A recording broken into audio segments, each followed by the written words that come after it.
Me and my co-host are here for Flashback Monday.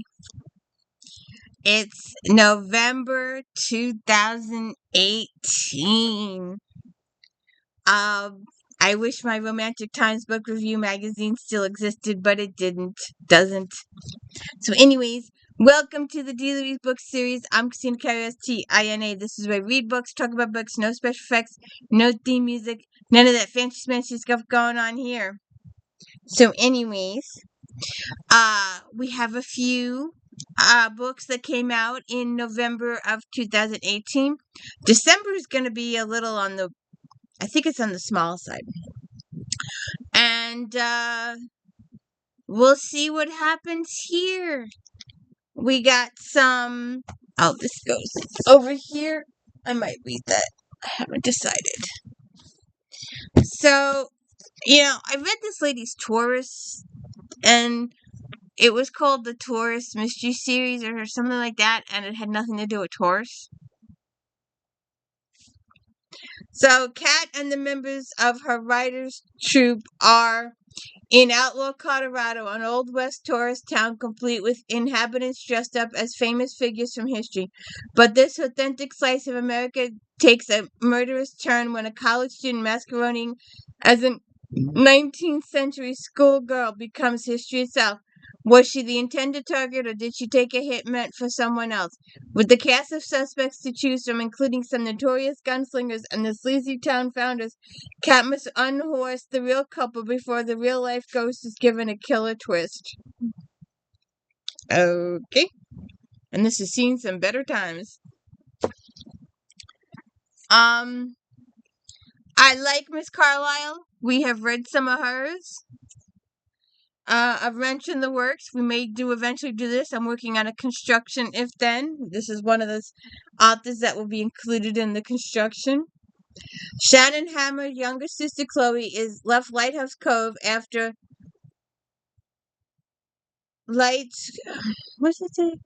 high school to make it big in Hollywood, and she did. Chloe is the co-host of a popular home repair show on the Home Builders Network.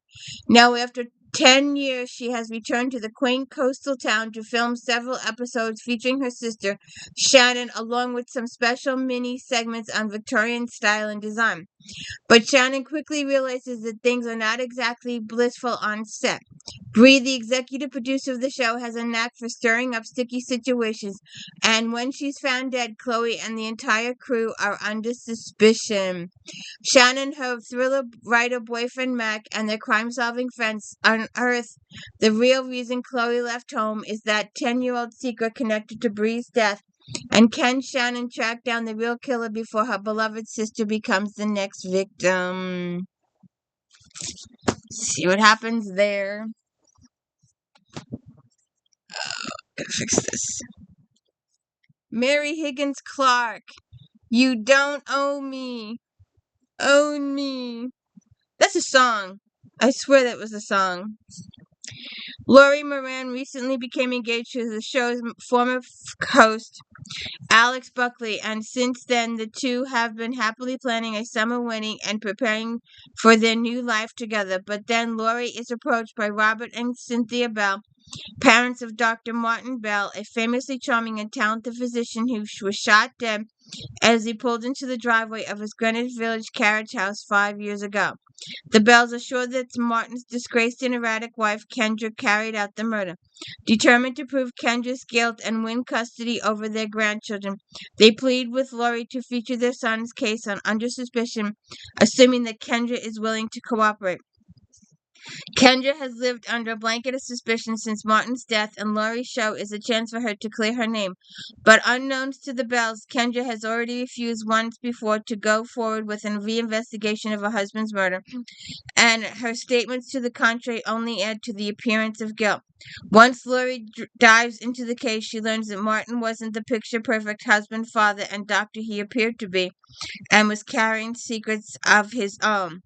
And what does the web of lies and snaring Bell family have to do with the dangerous stranger who gazes at Lori from afar and thinks she's actually quite a lovely girl? I'm sure she's going to be missed.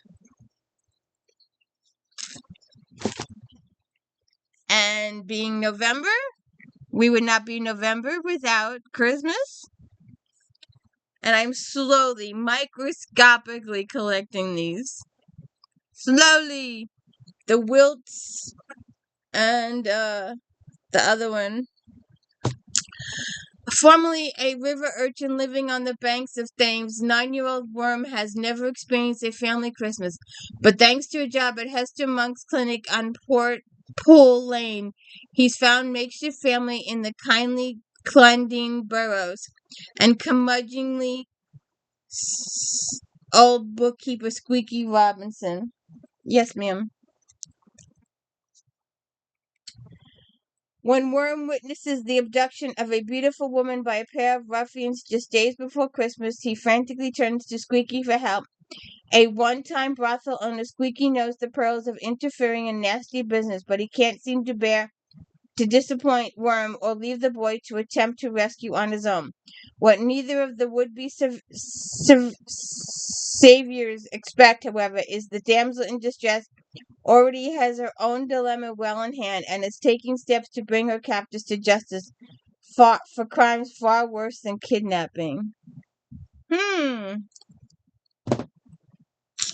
We shall see. Yes, ma'am. Yes, ma'am.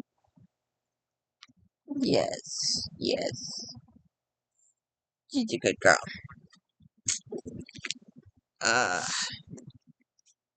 J. Reuben Appleman, The Kill Jar. Okay. Enthralling, gripping, cinematic raw, a cold case murder investigation paced like a podcast is visually stunning as a film and brave and personal as our darkest memoirs. 4 children were abducted and murdered outside Detroit during the winters of 76 and 77. Their bodies eventually dumped in various places around the city. Reuben Appleman was 6 years old at the time the murders began and had evaded abduction attempt during that same period, fueling a lifelong obsession with what became known as the Oakland County child killings. Wait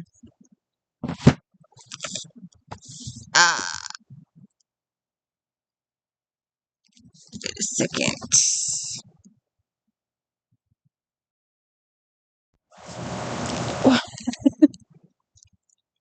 Yes, ma'am.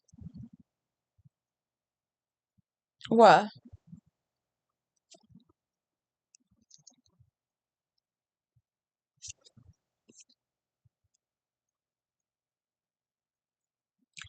Okay.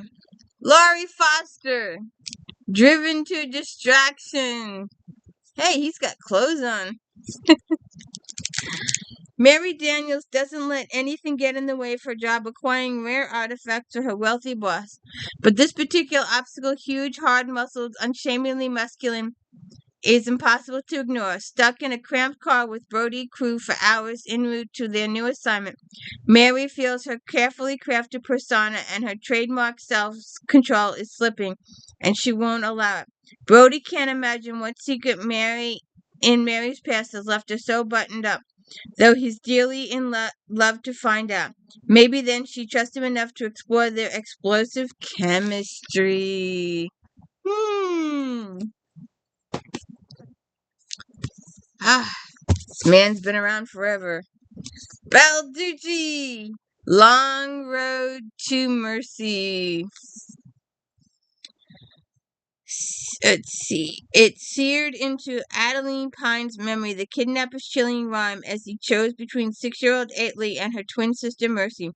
Mercy was taken, Atlee was spared. She never saw Mercy again. 3 decades after the terrifying night, Atlee Pine works for the FBI. She's the lone agent assigned to Shattered Rock, Arizona, resident agency which is responsible for protecting the Grand Canyon. So when one of the Grand Mules is found stabbed to death at the bottom of the canyon, with its rider missing, Pine is called to investigate. We'll see. Let's see.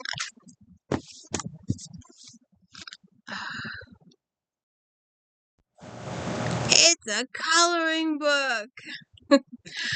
I love Krista Davis's Domestic Diva series. And I've already told Miss A to pre-order for me the book that's coming out in July. So we'll see what happens. The Coloring Crook, KRISTA Davis. Don't you just want to get a pencil and colored pencils and color this in? Life is looking rosy for Flory Fox, manager of the Color Me Read bookstore in Georgetown, Washington, D.C. She's working on an adult coloring book of gardens. Her romance with Sergeant Eric has encountered a new chapter, and the store's weekly coloring club is a source of friendship and entertainment. No member is more vibrant than Dolly Kavanaugh. Dolly likes to say she was blessed with beauty and cursed with lousy husbands, but at least she has a grown daughter and a stunning brown son to show for it. When Dolly's love of garage sales results in her showing up at Color Me Read with a rare book in hand, Flora is astounded. The Florist, the earliest known coloring book, was first published in 1760.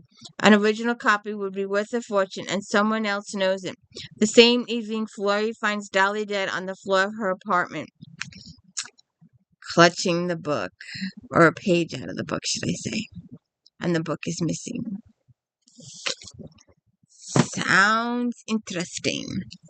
And have you seen Sherlock Holmes lately? Miss Vicki Delaney walking her dog Violet late one night. Gemma Doyle, owner of the Sherlock Holmes bookshop, acts quickly when she smells smoke outside Scarlet House, the West London Museum. Damage to the historic house is extensive, and the Baker Street shop owners organize an afternoon auction tea to raise funds to rebuild.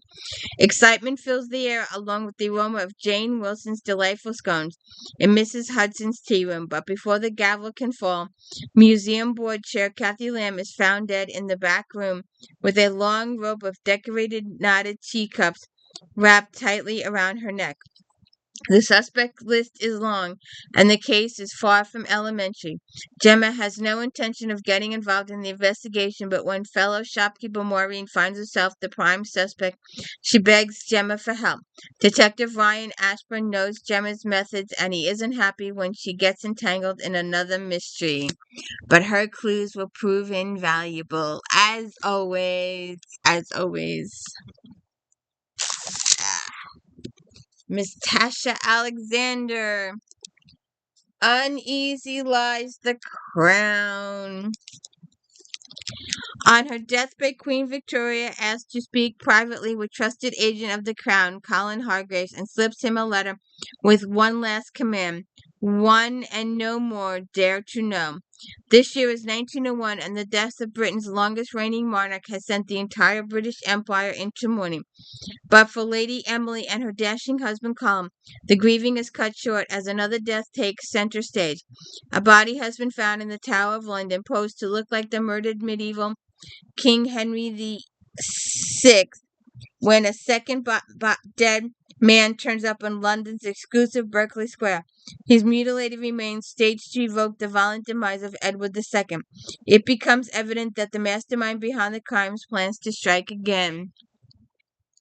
The race to find the killer takes Emily deep into the capital's underbelly, teeming with secret gangs, street children, and sleazy brothels, but the clues aren't adding up. Even more puzzling are the anonymous letters Colin has been receiving since Victoria's death, which seem to threaten her successor, Edward VII. With the serial killer leaving a trail of dead kings in his wake, will Edward be next? We might have to check out this series. That sounds good.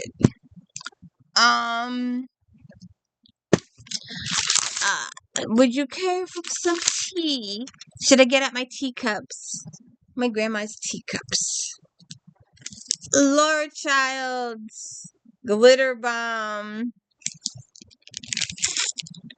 I didn't realize she had another series besides the T. I learned something every time.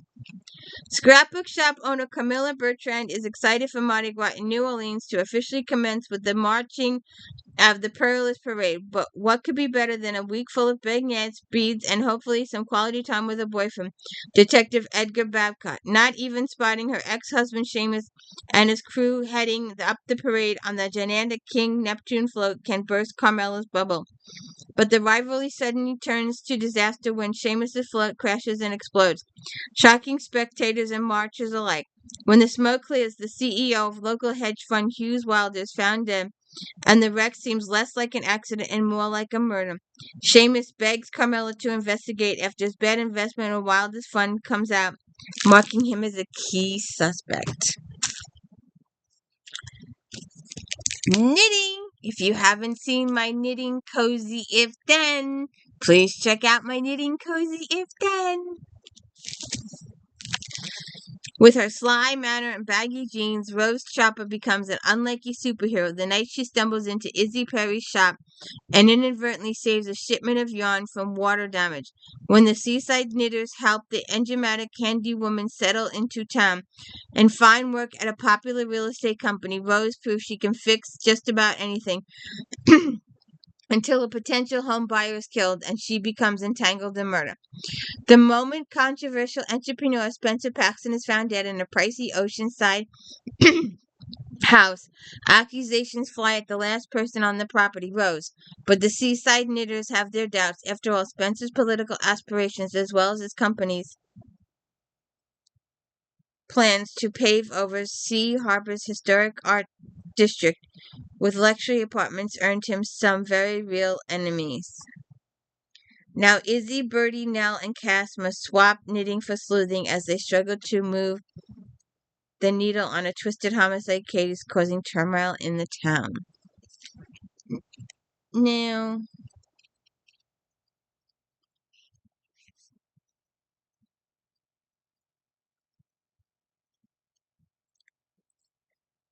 oh. Somebody wrote a note.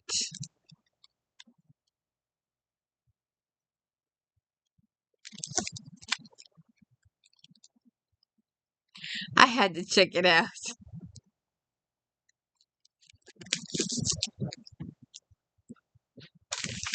Alright, I did that one. I'm not exactly sure what happened there. Hopefully the merge will work. So anyways, these last few, let's, after this one, and this one may eventually be my author, one of my, if you haven't seen, do you like Dog Days of Summer and Cats too? If then, go check it out. This lady, Rita Mae Brown and Miss Murphy Braun, they're all part of it. Sister Jane Arnold returns in a colorful new mystery featuring four-legged sleuths and the breathtaking thrill of the chase from the New York Times bestselling author Crazy Like a Fox. As winter deepens over the Blue Ridge Mountains, even the threat of snowstorms cannot derail this year's Christmas run, not as long as Sister Jane has a say in it. With spirits high and tradition strong, a glorious parade of hunters is full holiday regalia gathers on the grounds of Tatton State Hall. But a blinding blizzard brings an early end to the sport. More disturbing, a horse returns without its rider. George Luckham, the president of a powerful agents energy company pushing for a pipeline through Central Virginia, is the missing hunter. His presence on the hunt has been controversial to say the least, and a few would bemoan his passing.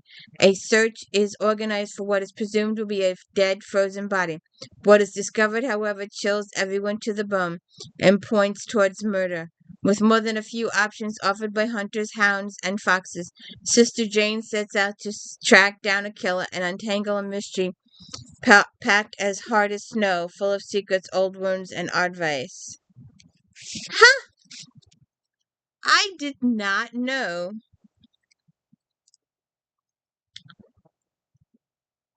that she wrote another series besides the Sneaky Pie Brown.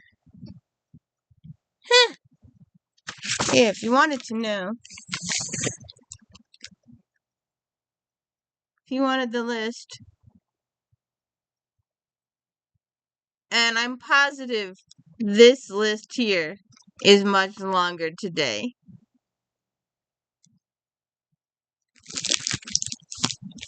Okay. These next peeps are my peeps. Alright. There's this little show on Netflix. I didn't get them down there, up there on the shelf.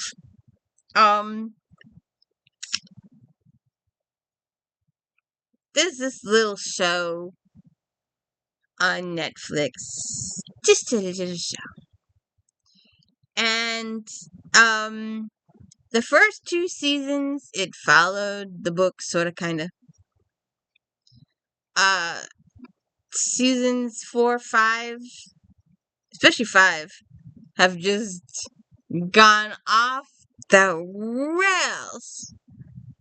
And they've taken the story to a whole new level in season 5. They went, they, it's a good way to,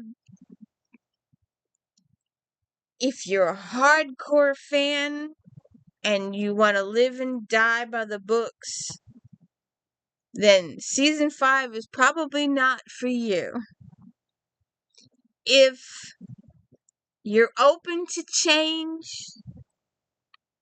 I would like to hear what Miss Julia Quinn thinks of the change to her books. I know Miss Gableton had her 2 feet in it and was working with the people. They did some changes to season 8 that she wasn't too happy about, but she let go. If I had my way, I would see the Sinsters out there, Stephanie Lauren Sinsters, and I would see Beatrice Small, Sky O'Malley out there. But that will not happen. I would like to see it happen, but it will not happen. But anyways, we were talking about Julia Quinn, the other Miss Bridgerton. Fiercely independent and adventurous Poppy Bridgerton will only wed a suitor whose intellect and interests match her own. Sadly, none of the fools from her London season qualify.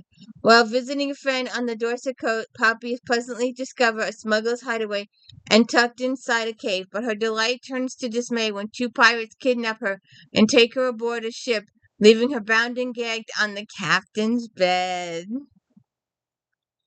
Known as a reckless privateer, Captain Andrew James Roxby actually transports essential goods and documents for the British government. Sailing on a time-sensitive voyage to Portugal, he's stunned to find a woman waiting for him in his cabin, but she is very real, and his duty to the crown means he's stuck with her. Andrew learns she's a Bridgerton. He knows he would likely have to wed her to avert scandal, though Poppy has no idea that he is the son of an earl and neighbor to her aristocratic cousins in Kent. See what happens there. Oh, I did not know. I have it in hardcover too. Anyways, where was I?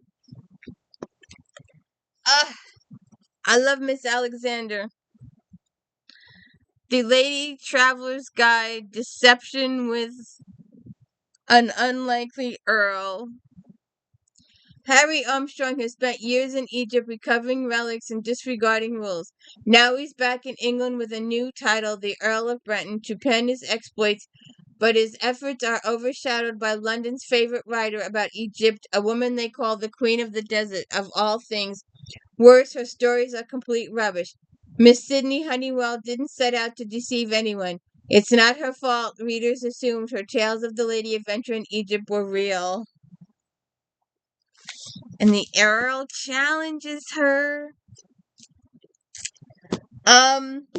We have read these. We will continue to read these.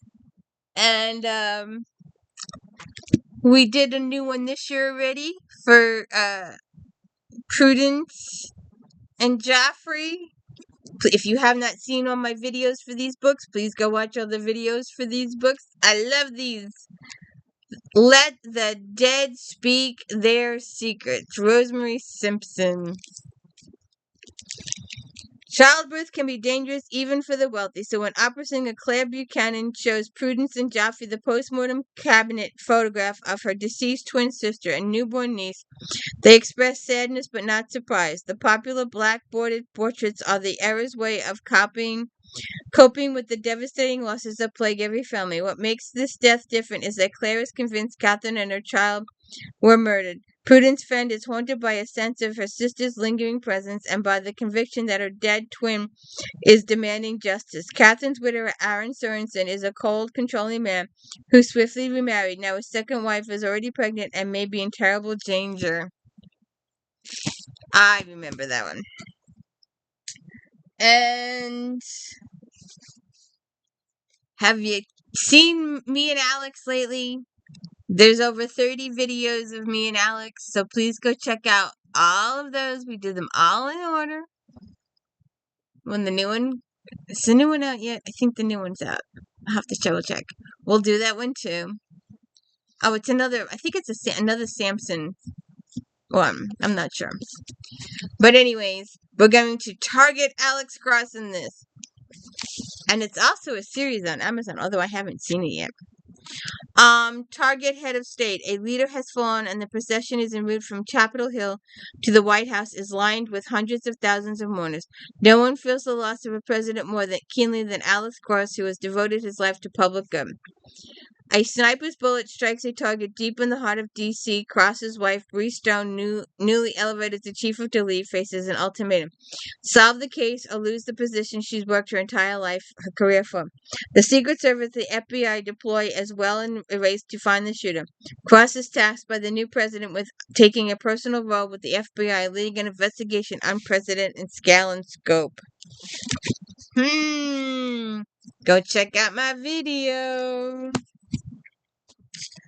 Alright, we just did a video for this lady not too long ago.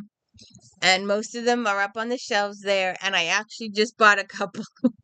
I realized I was missing a few from the series and bought a few from the series. But our Westcotts and Ravens just got married. And I was talking about the book that the authors... We had the Ravens and the Westcotts have so much family. We spent so much time on the family and what they've done and their progression that the actual couple had about this much. They were in the book this much. But I like family reunions. I like knowing what's happened to the characters since, so it was okay. So here we go. Someone to trust. After her husband's passing, Elizabeth Overfield decides to remarry.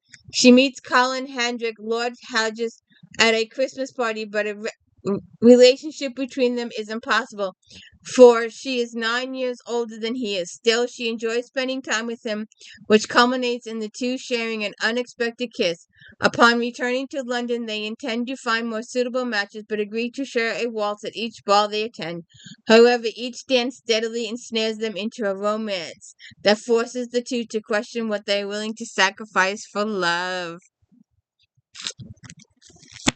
You gotta get my Westcotts. Alright.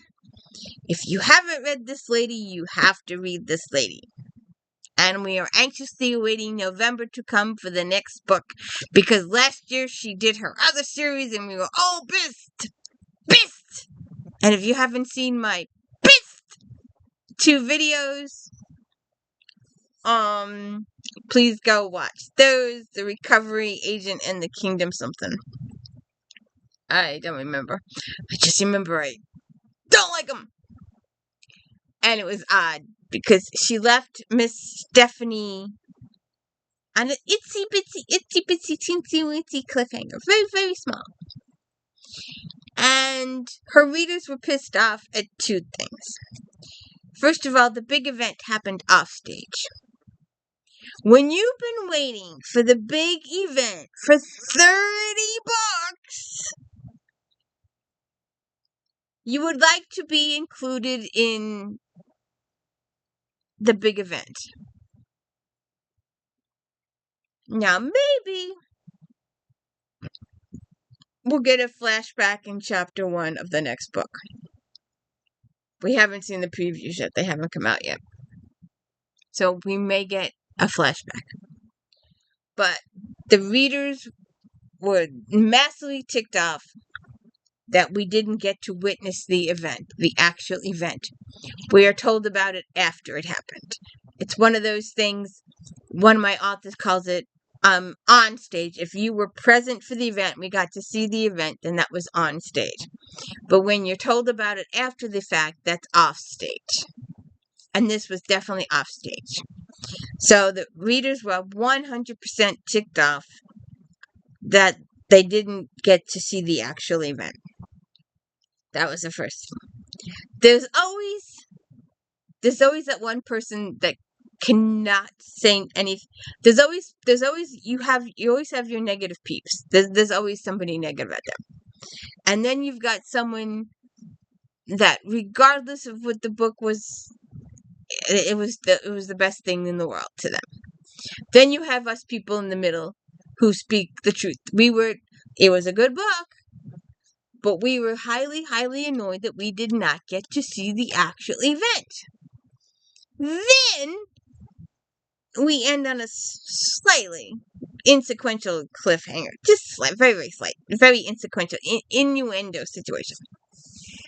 So we anxiously wait for the following year. And what happens the following year?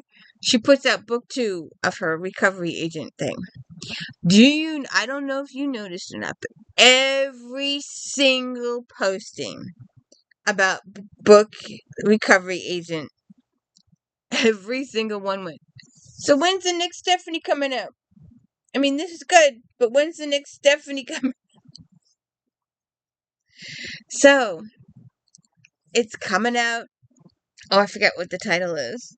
But it's not a number this year. It's something different.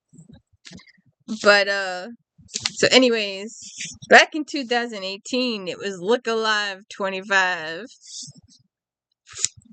Nothing's more Jersey than a good delicatessen. I'm telling you, you move out of New York. You ask anybody that's moved out of New York, New Jersey. The number one item missing on top of the list is food. Pizza and a deli and a bakery. There are standalone bakeries in New York, New Jersey. There are standalone delis in New York and New Jersey. Standalones. They're not just in your supermarket like they are here in my new neighborhood. And I'm telling you, you can't go wrong with a bacon, egg, and cheese Kaiser. And a pizza, Chinese food, any kind of food. It's better in New York. The coleslaw is edible and the oil in the deep fryer gets changed eventually. It's a tribute to quality management, but that's now in jeopardy because the last 3 managers have vanished. The only clue to the disappearance is a shoe left behind. Stephanie Plum, Jersey girl and bounty hunter extraordinaire, is stepping into the manager's shoes. Well, shoe. The hottest detective on the force, Stephanie's boyfriend Joe Morelli, is running down clues, and the always mysterious Ranger is sticking to Stephanie like pork roll to egg sandwich. If Stephanie intends to avoid disappearing and hold on to 100% of her footwear, she has to do more than man the potato salad, and she needs to find out who took the previous victims. Each disappearance leads to more questions, but Stephanie and Lula running the deli, in the most pressing question remains, how many eyes in salmonella? What Lulu does to that food and those sandwiches is horrific. Horrific what she does to that food. But anyways, that is the end of November 2018. Please check out Star Trek Next Generation Recaps Fridays and or Voyager Recaps on Fridays. One of these days I'll go back and fix the 2 Next Generations that are garbled. There's one Voyager with no sound. JD Rob Saturdays. Unboxing Sundays. Flashback Monday. And of course my daily book reviews. And every night at 7:45 on the Daily Bees Book Series channel, we're talking Diana Gabaldon's Echo in the Boom. Written in my own heart's blood. Go tell the bees that I am gone. If by the time I finish the bees, the new one has come out, we'll do the new one. If the new one has not come out by that juncture, then we will start with Outlander. I started in the middle of Echo in the Boom because that's where season 7 ended. I had binged the series, and I started where the series ended. In season 7. So, have a good one.